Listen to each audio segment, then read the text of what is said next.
Hi hello friends, today நம்ம என்ன சமைக்கலான்னு பார்க்கலாம் வாங்க. மத்தி மீன் குழம்பு செய்ய போகிறோம். அதுவும் எங்கள் ஸ்டைலில்.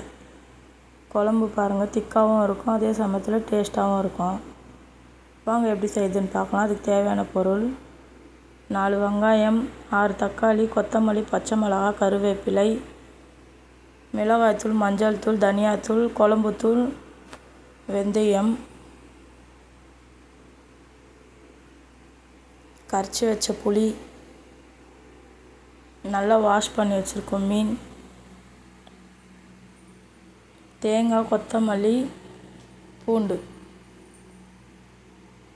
ஃபஸ்ட்டு நம்ம வெங்காயம், தக்காளி, தேங்காய், கொத்தமல்லி, பூண்டு இதெல்லாம் மிக்ஸி ஜாரில் போட்டு நல்லா பேஸ்ட்டு மாதிரி அரைச்சிக்கலாம்.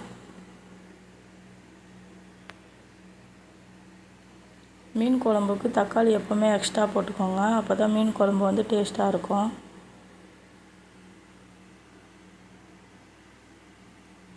நம்ம இது பேஸ்ட்டு மாதிரி அரைச்சாச்சு. இது ஜீரா மத்தித்தூள், நாங்கள் வீட்லேயே அரைப்போம் வறுத்து. அது மீன் சாதத்துக்கெலாம் போட்டால் டேஸ்ட்டாக இருக்கும். நம்ம அரைச்ச மசாலா ஒரு சட்டியில் போட்டுக்கோங்க. அதில் மிளகாத்தூள், மஞ்சள்தூள், தனியாத்தூள், குழம்புத்தூள் எல்லாம் போட்டுக்கோங்க. பச்சை மிளகா, ஜீரா மத்தித்தூள், புளி தண்ணி,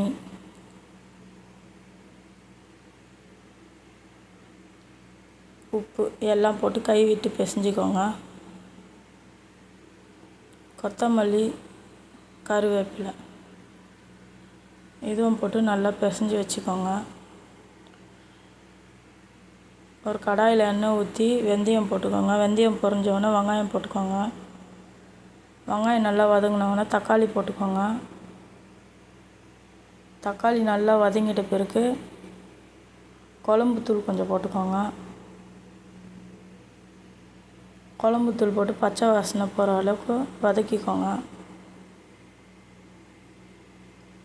பச்சை வாசனை போனோன்னா நம்ம மிக்ஸ் பண்ணி வச்சுருந்த மசாலா அதில் ஊற்றிக்கலாம். ஊற்றிட்டு நல்லா கலந்துக்கலாம். கலந்துட்டு மூடி வச்சுக்கலாம். நல்லா கொதிக்கட்டும். அது பச்சை ஸ்மெல்லு போகிற அளவு கொதிக்கட்டும். இப்போ பாருங்கள், நல்லா கொதிக்குது. இந்த சமயத்தில் நம்ம ஒரு மீனாக நம்ம வாஷ் பண்ணி வச்சுருக்க மீன் ஒன்று ஒன்றா கலந்துக்கலாம். ஒன்று ஒன்றா போட்டுக்கோங்க.